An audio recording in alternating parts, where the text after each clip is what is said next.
கிருஷ்ணகிரி மாவட்டம் தேன்கனி கோட்டை அருகே 20க்கும் மேற்பட்ட யானைகள் அஞ்சட்டி சாலையை கடந்து ஜவளகிரி வனப்பகுதிக்குள் சென்றன.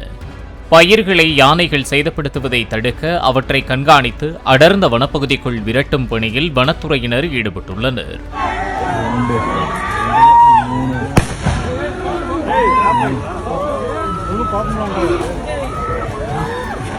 கிளமங்கலம் போடிச்சிப்பள்ளி கிராமம் அருகே மிகப்பெரிய ஒற்றை காட்டு யானை சுற்றி வருகிறது.